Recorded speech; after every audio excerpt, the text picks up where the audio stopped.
Russia even hacked into the Democratic National Committee. We will be ready with serious political, economic, and military responses.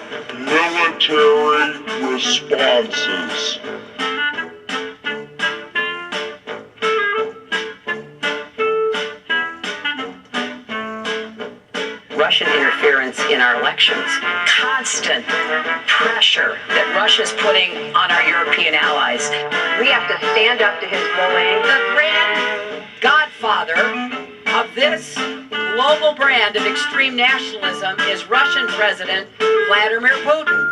Неоднократно видел, что российские карты разыгрываются в ходе внутриполитических кампаний в Штатах. В то же время нам присылают всякие сигналы со всех сторон, что на самом деле все хорошо.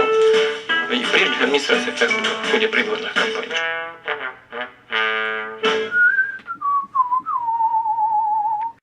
Hello and welcome. I'm Kerry Olanumi, your host with the NoSpinNewsSource.com monthly report for the October-November session and special election editions. But before we get going, we will be discussing what would be the 28 pages of the 9/11 Joint Congressional Inquiry Report, which was declassified this summer, what would be JASTA, Justice Against Sponsors of Terrorism Act, which was unanimously passed by the Congress and vetoed by President Obama. That veto was overturned, as many of you know that have been following me on what would be Facebook and Twitter and my announcements that I've been discussing.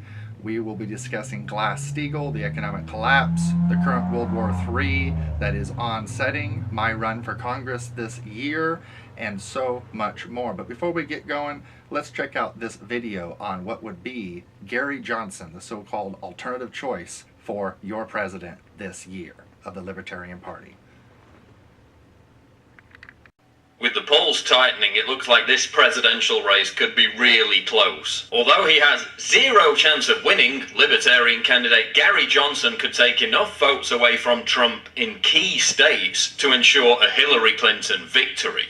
Now, that wouldn't be an issue for me if Johnson were a principled Libertarian candidate, but he isn't. He's a total fraud and a complete idiot. Gary Johnson, the so-called small government libertarian, wants to give the government the power to forcibly inject your children at gunpoint if necessary.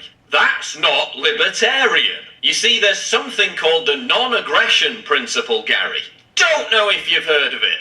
Yeah, it's basically the bedrock of libertarian values. Might be worth Googling. During a recent CNBC interview, Johnson said he was open to supporting a carbon tax. Well, I do think that climate change is occurring, that it is man-caused. One of the proposals that I think is a very libertarian proposal, and I'm just open to this, is taxing carbon emission. Right, so the so-called small government libertarian wants to implement a massive government taxing scheme enforced by a gigantic, onerous, centralized bureaucracy. Yay! That's not libertarian. The so-called small government libertarian wants to give the government the power to shut down bakeries that refuse to make gay wedding cakes, violating his own Libertarian Party's platform. Yay! That's not libertarian. The Jewish baker, the women have to bake the cake for the Nazi wedding. That would be my contention, yes. The so-called libertarian supports Black Lives Matter, a group whose public platform has all the specific hallmarks of Marxism, the exact opposite of libertarianism. That's not libertarian. Johnson supports the TPP, a globalist trade deal that even Hillary Clinton had to back away from. Would you withdraw from the TPP on your first day in office and unconditionally rule out its passage in any form? I am being told that the Trans-Pacific Partnership would, in fact, advance free trade, and so I would support that document. TPP is not just big government, it's global government on steroids. That's not libertarian. He also wants to admit tens of thousands of Muslim migrants into America because that worked out great for Germany, didn't it? Terror attacks virtually every week, mass molestations of women, rampant criminality. Sounds like a violation of the non-aggression principle to me. Me too. And that's not libertarian. As governor of New Mexico, Johnson, the so-called fiscal libertarian, inherited a debt of $1.8 billion and left a debt of $4.6 billion. That's not libertarian. Gary Johnson isn't a libertarian. He's a social justice warrior posing as a libertarian. He's a phony. He even gets triggered like an SJW when people use the term illegal immigrant. Millions of adult illegal immigrants who are here in the country. Undocumented, by the way. If you use the term illegal immigrants, that is very incendiary to our Hispanic population here in this country. Why is that? It just is. It just is. Just so that you know. Just so that you know and you don't have to use that term. But isn't the term accurate in the sense that they entered the country, they immigrated to the country illegally, so they are... They came into this country because they couldn't get in legally, and the jobs existed. And you or I would have done the same thing. And we're talking about now, coming from New Mexico, a population with 48% Hispanic, how's the crackdown on 11 million undocumented workers going to work out? It's going to be dragging people from their homes. That's how it's going to work out. It's going to be checking your papers house to house. And I got to tell you, what Donald Trump is saying regarding immigration could not be more incendiary. It is insulting to me coming from New Mexico. Libertarians, you're going to follow this guy straight to hell? Wow. He's violated the non-aggression principle of the Libertarian Party and so much more. And many of you know over the years, such as the current, what would be Libertarian Party chairperson of Washington State, the former chairperson of Washington State, folks that have basically shunned me and put me out on the sidelines, folks that have blocked me on Facebook. I'm kicking your asses, not just the Republicans and Democrats. I'm a card-holding Libertarian candidate in what would be Washington State. But I'm not going to follow the party when I know it's a Titanic. I'm not going to follow the party when some fuck like this, Gary Johnson, wants to take our country straight to hell. This guy here is a phony. He's an idiot. Many of you individuals, including candidates that ran for state office that are libertarians this year. I won't say no names. I don't tell names or secrets. But some of you, more than one of you in Washington State, admit on the sidelines and dialogues with me that you know I'm right, but you still follow the party. Well, this is no alternative third choice. You guys are stuck on the power and things because you're starting to get a little piece of action. You're getting a few crumbs off the table and you're salivating. You're getting all excited thinking you're going somewhere. You guys are being played for a fool. Isn't it, though, unfair to compare, let's say, everything that Donald Trump's saying to simply using the term illegal immigrant? I mean, if I were undocumented, it just is. It just is. Just so that you know. Well, just so that you know, Gary, policing language and censoring words in the name of pandering to political correctness, that's not libertarian. No, it's he thinks not. Calling someone a racist over and over again constitutes an argument. Newsflash, Gary. It doesn't! Racist! It's just racist! He thinks crooked Hillary is a wonderful public servant. Hillary Clinton. Hillary Clinton. A wonderful public servant. On what planet does that comment resonate with any libertarian? I mean, just look at the guy. Who makes expressions like this? What the hell is wrong with him? On a personal level, Gary Johnson is also a complete asshole. After being presented with a replica of George Washington's pistol by his tearful campaign rival, Johnson immediately tossed it in the trash. What a dick. Johnson's running mate is Bill Weld, a neocon who supported the invasion of Iraq, backed gun control measures, endorsed Barack Obama, and is a longtime personal friend of, you guessed it, Hillary Clinton. And none of that is very libertarian. There's never been a more unpopular set of major party candidates than ever before. You'd think this would be the year above all others for the Libertarian Party to make a huge impression in promoting real libertarian values. But no.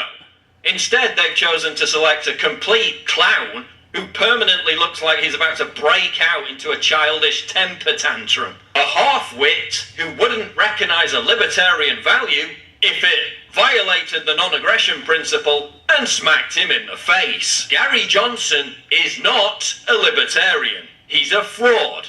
And it doesn't matter whether you support Trump or not. If you vote for Gary Johnson, you're an idiot. Racist. Hello, and welcome back to the Monthly Report Show. So, after hearing what Gary had to say and learning what the non-aggression principle is for the Libertarian Party, we have to ask ourselves, what kind of a so-called alternative choice are we being given for so-called this year within Gary Johnson and Mr. Weld, which is running for VP? One has to ask if it's not the same old, you know what, just a different day and whatnot, which is very interesting. So I went and saw some bands lately. I went and saw Skid Row, what would be and Texas Hippie Coalition, perform live in Seattle over the last couple of months. I got to shake both of the singers' hands, including Big Daddy Rich and Mr. ZP, previously the vocalist of the UK band Dragon Force, and you know them. I was really impressed by Skid Row's performance. They were amazing. So even without having Sebastian Bach, I was impressed.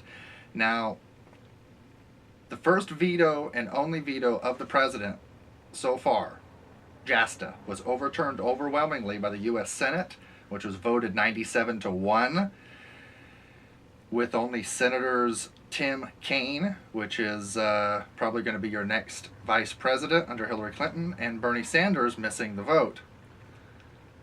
In the U.S. House of Representatives, the vote was 348-77, with my congressman here and former opponent, Representative Rick Larsen of Washington State, sadly voting against the victims of 9/11 2001 terrorist attacks in New York City on the World Trade Towers.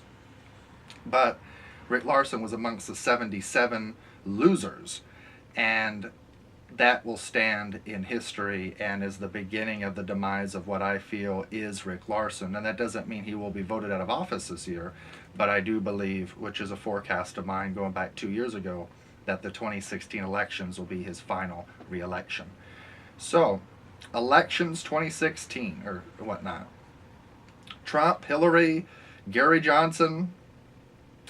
What an interesting scenario we are in.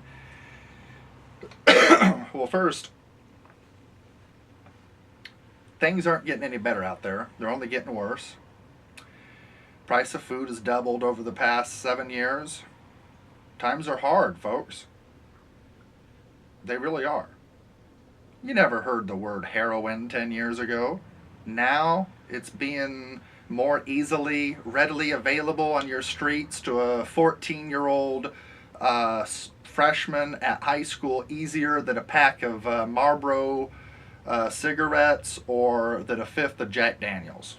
Why is that? Because you have to be 18 or 21 to purchase what would be the Jack Daniels and cigarettes. You have to be of age, where these hardcore substances are readily available. And I can go into what's causing the flood and the circumstances and this and that, but there's a whole bunch of factors that are all tied in together here and whatnot. And it has to do with this falling economy, the despair. People are falling apart, quite frankly, and they're looking for something to numb the pain, simply put. So this is an election season where basically some people are acting happy and this and that, but I don't think really anybody really fully is. And I think that's reflected within the fact that 75% of adults no longer even bother voting.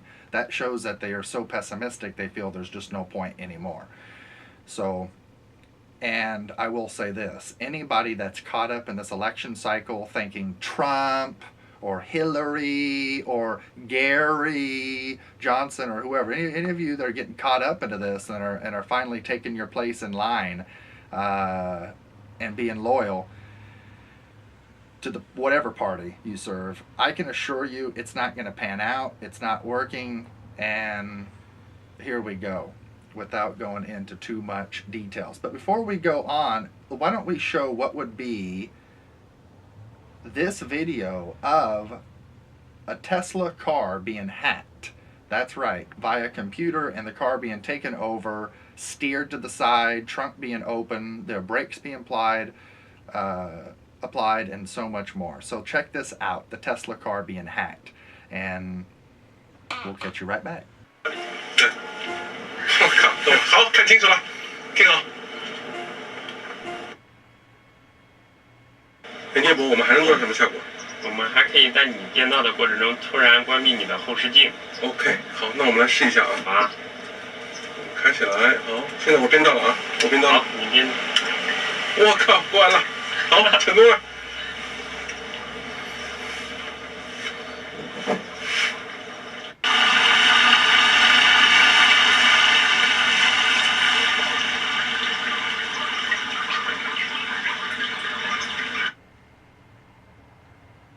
我们还可以在行驶过程中开启后备箱。行，那我们试试。好，好，我们开始了啊。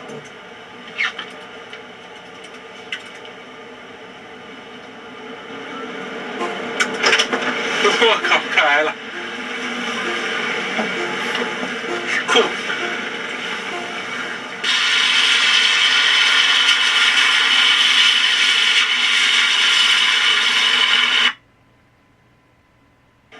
聂博，我们在行驶过程中还能展示什么效果？我们还可以在你行驶过程中实现突然刹。And thanks for sticking with us, and welcome back to the monthly report show for the special election edition here at NoSpinNewsSource.com. I'm your host, Kerry Olanumi, once again, and moving onward with the show. Well, World War III. I've been discussing that for years now, but now the rest of the world is discussing it too, and we even have what would be the State Department and other folks really hammering Russia and trying to blame them for just about everything on the planet, including even some of the stuff that we're doing overseas, which is pretty horrendous and interesting to say the least. But we have taken this to a certain point now when things are very, very dangerous. The Syria situation has escalated out of control and could be the beginning of World War III. The world is being pushed to that brink. It's moving very, very fast, and I can elaborate on specifics and details all day long. So what we want to do now is show you this video of former Undersecretary of the, or former what would be head of what would be the CIA, Mike Morell, discussing what would be sending home Russians in body bags and implying direct threats to the Russian Federation, which is not very diplomatic in my view in how you make friends. Not very statesmanship or cordial in any means. So let's check this out, and we're going to show you what would be the CIA's former, what would be Mike Morell, and the State Department spokesperson John Kirby threatening Russia with more body bags, attacks on Russian cities even, as he implies that. So we'll check you right back after what would be these messages. Michael Morell, a former CIA director, said Russian soldiers should be killed in Syria to solve the crisis in the country. We need to make the Iranians pay a price in Syria. We need to make the Russians pay a price. The other thing we make them pay the price by killing Russians? Yes. Michael Morell added that the killing of Russians should be done covertly, but in such a way that the Kremlin would get the message. He says he hasn't discussed the idea with Hillary Clinton, whom he's endorsed for president. Morell is also a strong critic of Clinton's opponent, Donald Trump. The former CIA deputy director's endorsement of Clinton has not gone unnoticed. The Democratic candidate retweeted an interview by Morell where he accused Trump of being an unwitting agent of Russia. The Republican frontrunner was quick to hit back with a tweet of his own, calling Morell a totally Clinton flunky. We got reaction to Morell's call to kill Russians from former MI5 agent turned whistleblower Annie Machen. This is more like an alarming job application by Morell.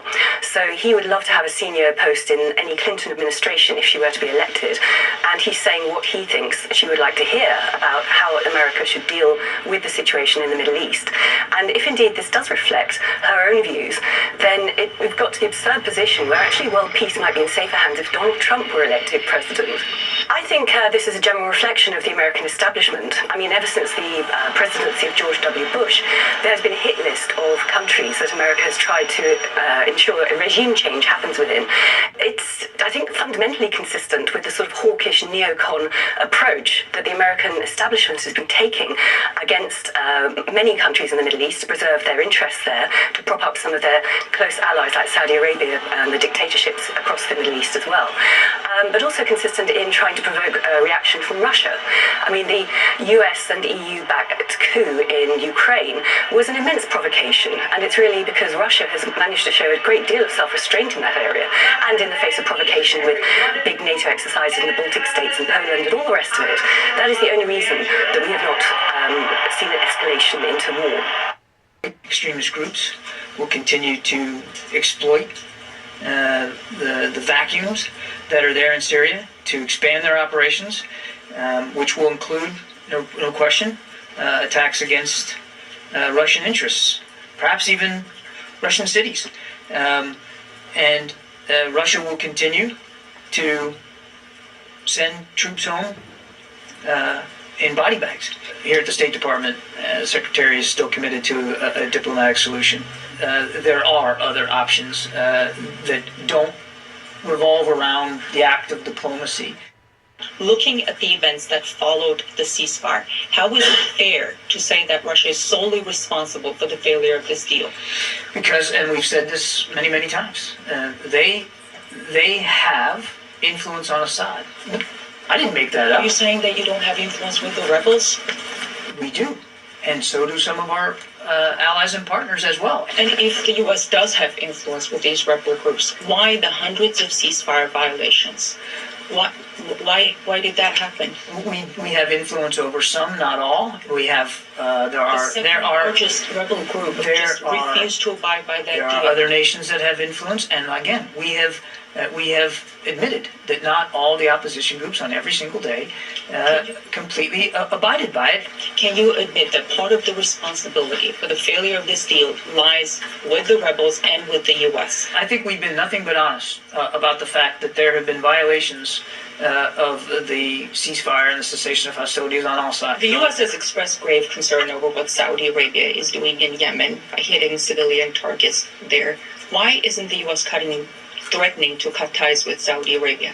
We have, the Secretary talked about this when we were in Jeddah a few weeks ago. We have been honest with the Saudis about our concerns over the lack of precision in some strikes, and we've talked to them about the importance of conducting investigations. But Saudi Arabia is doing there what Russia is accused of doing in Syria. So No. How is that consistent? Because what we're seeing the Russians do, and I would love to see you ask your government some of these questions. I want to be clear to those who try to oppose the United States. I want to be clear to those who wish to do us harm. I want to be clear to those around the world who want to destroy our way of life and that of our allies and friends. The United States military, despite all our challenges, despite our op-tempo, despite everything we've been doing, will stop you and we will beat you harder than you've ever been beaten before. Make no mistake about that. Other countries, Russia, China, Iran, and North Korea, went to school on us. They closely watched how we fought in 91 and 03. They studied our doctrine, our tactics, our equipment, our organization, our training, and our leadership. And in turn, they revised their own doctrines, and they are rapidly modernizing the military today. Hello there, and welcome back to the show. So, with even what would be the U.S. Army chief, along with State Department spokesperson and head of the CIA, you got the head of the Army, head of the CIA, and the State Department, that's the White House. They're all threatening Russia. Do you have to see a nuclear bomb go off somewhere in Europe to believe this, or in the United States, God forbid? I hope not. You know, the chances of us seeing anybody that's living on the planet right now that's going to be around for the next 10 years, that if you're going to be around for the next 10 months or 10 years of life, the chance of you seeing thermonuclear World War III and nuclear weapons being used in your life is so astronomically high in probability, most of you can't even begin to fathom that. It's interesting. Most of we stay really caught a lot of times in our little lifestyles. We hang out with certain people, certain groups. A lot of times, heck, a lot of times people even hang out with people that look, act, dress, sound, speak, drive the same cars and everything just like them. It's kind of pathetic. But anyway, it's interesting. I'll say that. I'll replace pathetic with interesting. That, if I can. So, but we don't see anything that doesn't fit within our small little mentality. For instance, a good friend of mine from high school recently. Nice guy, good person, husband, father, great friend. One of my best friends from high school recently stated, Carrie, we had a picnic, a little barbecue at his house a couple months back. And he said, Carrie, I read your articles every day on Facebook, and I hear and read about what you refer to as this, quote, economic disintegration, this collapse. But with the fact that I just bought a brand new home and all this, I just can't see that within my set of circumstances. And I told him, I said, well, I feel you. I understand that. And nobody in his situation would want to. This is the pinnacle of success. Having 3 babies, having a wife, having a nice 4-bedroom home and whatnot. But it's a situation where folks such as himself and others don't see the bigger picture, that it's called, if you want to actually pay that mortgage off in 29 years and 6 months from now, if this and that, if you want to, be able to maintain and, at bare minimum, maintain what you got and come up, there's going to have to be major changes in society, and we're going to have to deal with these things and address these variables, or else everybody's going to, as Bernie would say, feel the burn. And speaking of Bernie, he did exactly, this is going to be controversial, and this is going to be not something that folks want to hear here in Western Washington, but I'm just going to say it because it's the truth, that Bernie sold you out to the Democrats and liberals. He sold you out. He played you for a fool. Him and Hillary played kind of like the good cop, bad cop, but a little bit more complex. Bernie was a distraction from Hillary, from the emails and other scandals and other stuff that they knew was going to be coming out over the weeks and months ahead. And look at it now. Here's the proof in the pudding, dear Lord, that ultimately, so Bernie was a distraction to allow some people to feel they had an alternative option as well, just like Gary Johnson is providing some of that to people. Well, you don't, you need to see something, folks. This election it's not even about who you vote for. If I was you, I wouldn't even pay no attention to this presidential election. Even though I ran for Congress this year, I will not be voting for a president this year. I'll be damned to vote for Gary or any of the rest of these freaks of nature. Sorry. They don't meet my standard of criteria. And they don't meet yours either, if you hold yourself up high enough. So, and things haven't been getting any better. And I just want to say something. Donald Trump has a lot of good ideas and things. I like some of his ideas and things he states. But I won't vote for him. And I'll tell you what I think about Donald Trump, even though I don't have 10% of the dirt and evidence on him as I do, say, Hillary Clinton. I think Trump is a hustler. That's my opinion. I can't prove it, but I just think he is. That's what I believe inside. Now, you don't normally hear me say what I feel inside, what my opinion is, or this or that. I keep it very scientific. I keep very much of a distance from a lot of personal stuff, and I intentionally do that. Because my personal life and certain things is my personal life and my feelings and beliefs. And that's irrelevant as far as I'm concerned. But this is one time when I'm using my feelings on this one. I feel he is a hustler and a con artist. And I don't think he'll follow through with half of what he says he would do. And I'm not saying I agree with everything that Donald Trump says, but I'm just saying for those policies in which I do agree with. But nonetheless, so what we need to be focused on is not Which one of these morons are you going to vote for in 3 weeks from now? We need to think about principles. We need to think about what would be the laws, the rule of law, and where we need to go as a nation state to build our way out of this crisis that we're in, so we can put these young people back to work, put folks back to work that are working age, get them out of the gutter, out of the despair, out of the ghetto, out of the heroin needle and syringe, and away from that lifestyle, and give them hope. That's what we need to do. We need to provide hope and jobs. And for folks that are saying, I mean, we hear every month, I mean, I'm in journalism, I'm all over the place. I'm involved in legislature, the statecraft, world politics, economics, news, journalism. I'm involved all over the spectrum. So, and I know folks all over the place. So it's a very interesting situation we're in, to say the least, but it's not getting any better. 8 years ago, people thought change we can believe in was going to be, going from a white guy and a Republican to somebody different and black and Democrat, liberal, and this and that. And look at what we got. It didn't get any better. It got way worse.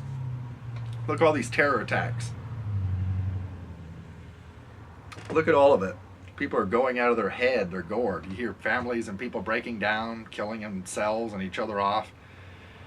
It's a really sad state of affairs. But anyway, before we go on any further, why don't we check out what would be Representative Chavez in the Congress taking on the FBI and serving them with a subpoena during testimony after questioning, and we will see you back after this video break. Will now recognize myself for the first set of questions. Mr. Herring, what information do you believe that Congress does not have the right to see?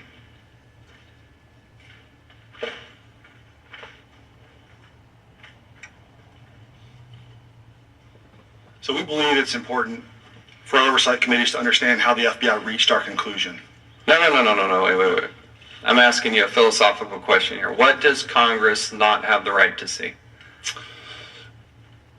So I don't know if I can answer that in a way that, I think there's more to it than a simple answer. I think that each case is sort of specific to its own set of facts. I think Director Comey tried to be as transparent as he could with this committee. Do you think he could be other committees as he responsibly can be? So I think when he spoke and he answered questions. What is it that I, as a member of Congress, or any member on this Congress, either side of the aisle, what is it that you believe we don't have the right to see? See, this is the way our government works. We get to do oversight. That's why since 1814 this committee has been doing that. There's executive privilege. Let me help you. There's executive privilege. Has the president invoked executive privilege in this case? No. The answer is no. Good. That's right. The answer is no. Is there any other situation?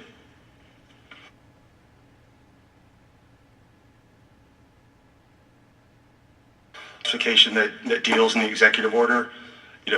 Not all the information that we have in our files belongs to us. We defer to other agencies when it comes to access to their classified information. But you are the ones that put redactions on personal identifiable information, correct? We did on the personal identifiable information, that's correct. Where in the Constitution does it say that I can't see that? Does it address it specifically in the Constitution? So, can you cite any legal case, any precedent that says that Congress can't look at personal identifiable information? I cannot cite any legal case. Are you aware that Congress is exempt from the Privacy Act? I am. Does the FBI treat congressional document requests as FOIA requests? No. Will the FBI provide Congress all of the 302s? All of the 302s, we have one set that you've been provided already. The rest of them are coming through the FOIA process. Wait. Yep. FOIA process? You mean I got to fill out a FOIA request? You can. Not necessary. Here's the problem. You handpicked the 302s to give to us. My understanding of discussion with staff, and I appreciate your accessibility with the staff. You've been good, and you're new, For your first time hearing, this is a tough one, but the reality is you should give us all the 302s. So let me say this. I think that the director made principled decisions about what to say to Congress when he was here and also what to provide to Congress. As far as Wait, where do I find that? Person identified. Do we just let everybody in government decide that they're based on their own individual principles? That's what see,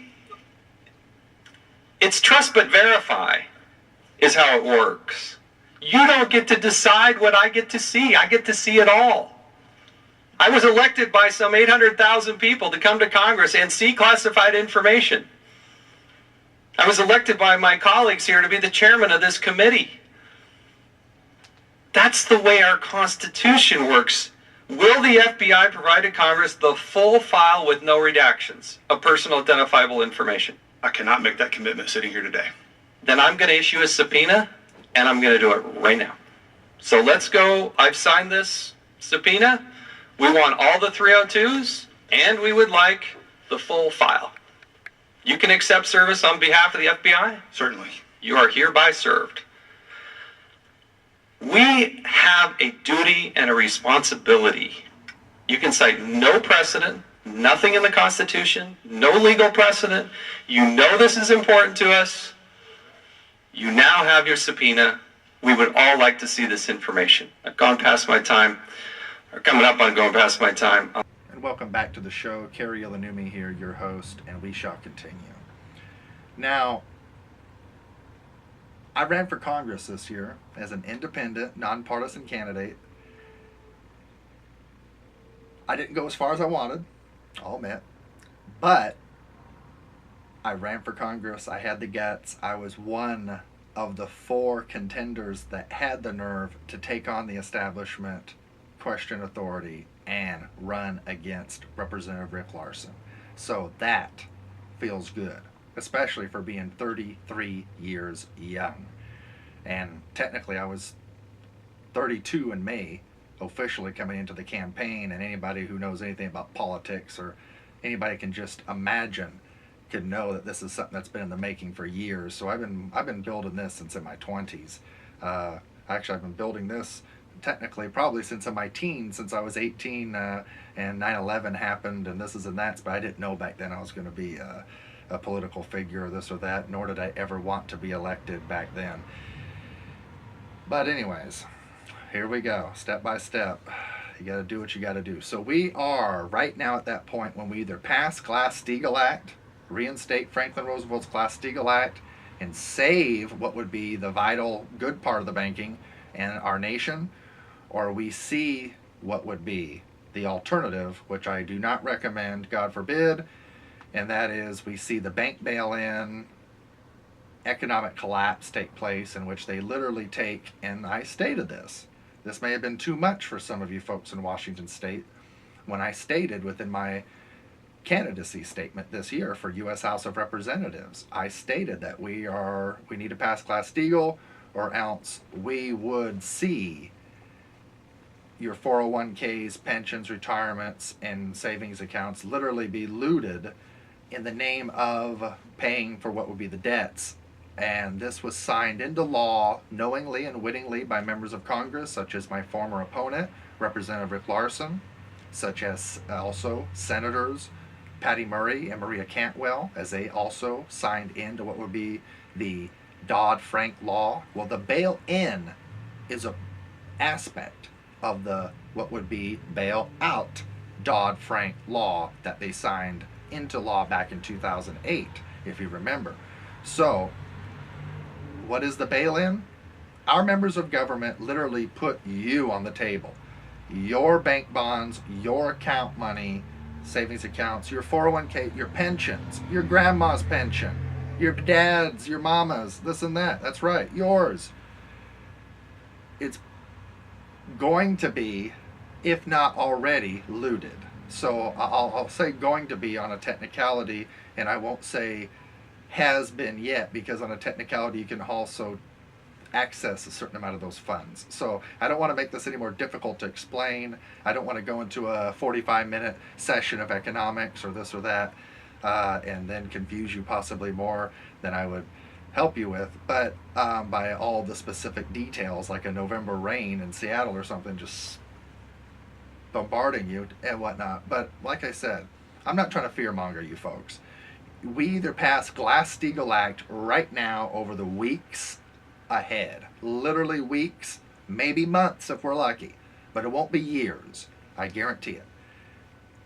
Or else, if you don't pass Glass-Steagall to protect your real money and assets and banking and nation, state, community, local fire department, police station, this and that, you know, the real money, that money is going to be taken away and looted to pay toxic debts, gambling debts, Wall Street debts, in which you, the people, are really not supposed to be paying, and it's fictitious debts that never benefited you or the economy anyway. So why would you keep throwing money in a casino when you don't walk out with $1 in your pocket? That's why I don't gamble. So I don't gamble. I'm not saying I never gambled in my life. So before somebody finds, you know, once a year or something, I buy a scratch off or something like that and say, you know, there's a scandal going on or something. When I say I don't gamble, that means I spend like $10 a year of gambling or money or less. Last time I was at a casino was 4 years ago, and I think I spent $12 at the casino. So they're not taking my money. I'm not going to do that. I'm not going to buy them a steak dinner. So anyway, so here we are. So I ran for Congress this year. By no means did I lose that race. I may have lost in what would be the outcome regarding the amount of votes. I'm not your Congress member, but I did not lose that race. And I'm continuing, and I'm preparing to run again, and I'm even preparing to also run not just for House, but Senate, according to rumors that are going around out there in the world today. Now, Bill Clinton likens Hillary Clinton, his wife, to a demon. Let's check out that video. It's kind of funny and it's kind of truthful at the same time. See you right back. Rarely, but on more than one occasion over the last many, many years, the same sort of things happened to her when she just got severely dehydrated. And she's worked like a demon, as you know, as Secretary of State and as a senator, and in the years since, But more importantly, she's on a grueling campaign. Yeah. Hello, ladies and gentlemen. I'm your host, Kerry Ilanumi, and welcome back to the Monthly Report, Special Election Edition for 2016. Now, we're going to talk about some news articles. The White House dodges on whether ignorance is an excuse for Clinton's email server conduct. The Pentagon paid a UK PR firm $500 million to create fake terrorist video propaganda in Iraq in a secret propaganda campaign exposed by the Bureau of Investigative Journalism. The PR firm is called Bell Pottinger, known for its array of controversial clients, including the Saudi government and Chilean dictator Augusto Pinochet's foundation. They worked with U.S. military to create the propaganda in a secretive operation. Yahoo secretly scanned customers' emails for U.S. intelligence sources, according to Reuters. Bernie sells out again. Pro-Clinton tweet, part of a paid Hillary promo.